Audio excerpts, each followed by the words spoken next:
As a sportsman হিসেবে আমি নিজের চোখেই দেখব যে যাদেরকে আনা হয়েছে তারা সত্যিকার অর্থে প্রতিভাবান কিনা। আমরা থাকি বা না থাকি, আপনারা থাকেন বা না থাকেন, বাট আমরা যে কাজটি শুরু করেছি এটি যাতে কখনো বন্ধ না হয় সেই প্রক্রিয়ার ভিতরেই কিন্তু আমরা এই কার্যক্রমগুলো করবো ইনশাআল্লাহ। ক্রীড়াবিদ হিসেবে সবসময় আপনাদের সাথে কথা বলেছি যে আমাদের এটা করা উচিত, ওইটা করা উচিত, এই বিষয়গুলো নিয়ে ব্যাপকভাবে আপনাদের সময় কিন্তু বিভিন্ন সময় আলোচনা হয়েছে।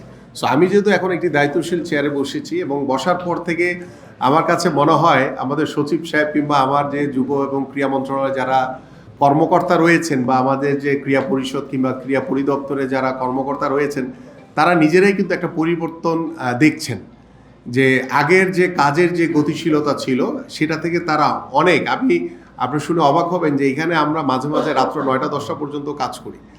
এই যে একটা পরিবর্তন, এবং তারা সবাই খুব আন্তরিকভাবে আমাকে হেল্প করছেন, আমাদের সরকারকে হেল্প করছেন যে আমরা একটি পরিবর্তনের লক্ষ্য নিয়ে যে কাজ করছি সেই পরিবর্তন বিগত সময় হয়েছে। আমি বলছি না যে অনেক ভুল ত্রুটি হয় নাই বা ভুল ত্রুটি হবে, এটাই খুব স্বাভাবিক ছিল, বাট আমরা একটা নতুনভাবে শুরু করছি। তো সেইখানেও আমাদের সামনে কিছু ভুল ত্রুটি আসতে পারে, সেগুলোকে আমরা শুধরে চেষ্টা করব।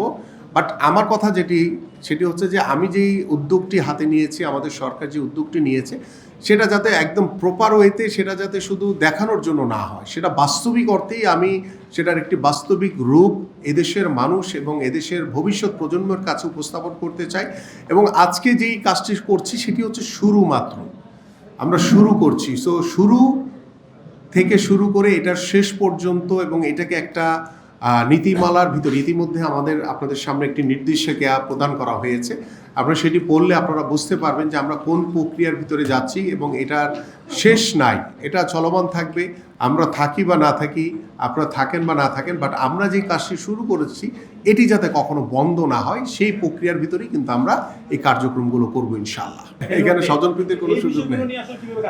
আমরা ঢাকা থেকে মনিটর তো অবশ্যই করব, পাশাপাশি স্থানীয়ভাবে যারা ক্রীড়াবিদ রয়েছে, কারণ ফাইনাল এন্ডে যারা জাতীয় পর্যায়ে বা যেই ধরনের প্রতিভাবান খেলোয়াড়দেরকে অন্বেষণ করা হবে, ফাইনালি কিন্তু অ্যাজ এ স্পোর্টস ম্যান হিসেবে, স্পোর্টস মিনিস্টার হিসেবে না, অ্যাজ এ স্পোর্টসম্যান হিসেবে আমি নিজের চোখেই দেখব যে যাদেরকে আনা হয়েছে তারা সত্যিকার অর্থেই প্রতিভাবান কিনা। সো এখানে যারাই আনবে তাদের কোনো স্বজনপ্রীতি করার কোনো সুযোগ নেই। আর মাঠের যে বিষয়টি বললেন, আপনারা জেনে খুশি হবেন, ইতিমধ্যে হয়তো বা আপনারা জানেন বিষয়টি, যে আমাদের মাননীয় প্রধানমন্ত্রী তিনি প্রধানমন্ত্রীর কার্যালয় থেকে একটি বাংলাদেশের ঢাকা মহানগর সহ গ্রামীণ জনপদে মাঠ সংরক্ষণ, মাঠ সংস্কারের জন্য কিন্তু একটি কমিটি করে দিয়েছেন। সেখানে আমি আছি আহ্বায়ক হিসেবে, আমার সাথে আমাদের গৃহায়ণ প্রতিমন্ত্রী রয়েছেন, আমাদের স্থানীয় সরকার পল্লী উন্নয়ন এবং সমবায় প্রতিমন্ত্রী রয়েছেন এবং 12 জন সচিব রয়েছেন আমাদের সাথে। তো সেই সবাই মিলে আমরা কিন্তু ইতিমধ্যে ঢাকা মহানগরীর বেশ কিছু মাঠ পরিদর্শন করেছি এবং আমরা অলরেডি আমাদের ঢাকা জেলা প্রশাসককে বলা হয়েছে এবং আমাদের উত্তর এবং দক্ষিণ সিটি কর্পোরেশনকে বলা হয়েছে এবং আমরা জেলা প্রশাসনকে ইতিমধ্যে চিঠি দেওয়া হয়েছে যে সারা বাংলাদেশের প্রত্যেকটি ইউনিয়ন পর্যায়ে একটি করে মাঠ, উপজেলা পর্যায়ে একটি করে মাঠ এবং অন্যান্য যে খালি জায়গাগুলো রয়েছে সেগুলোকে আমরা সংস্কার করে কিভাবে খেলার উপযোগী তৈরি করতে পারি, একটি বৃহৎ পরিকল্পনা নিয়ে কিন্তু আমরা কার্যক্রম শুরু করেছি। সো আমি যেহেতু বলেছি যে এটি শুরু করেছি, সো এটার একটি চলমান প্রক্রিয়া। তো চলতে চলতে আপনারাও দেখবেন যে আসলে আমাদের কার্যক্রমগুলো কিভাবে আপনাদের সামনে প্রেজেন্ট করছি এবং বাস্তবিক অর্থেই আমরা আগামী প্রজন্মের কাছে একটি ক্রীড়া বান্ধব পরিবেশ আমরা তৈরি করতে চাই, যে ক্রীড়াঙ্গনের মাধ্যমে শুধু আমার পরিবার না, আমার সমাজ না, রাষ্ট্রীয়ভাবে একটি গুণগত পরিবর্তন আনতে আমরা পারবো বলে আমরা বিশ্বাস করি।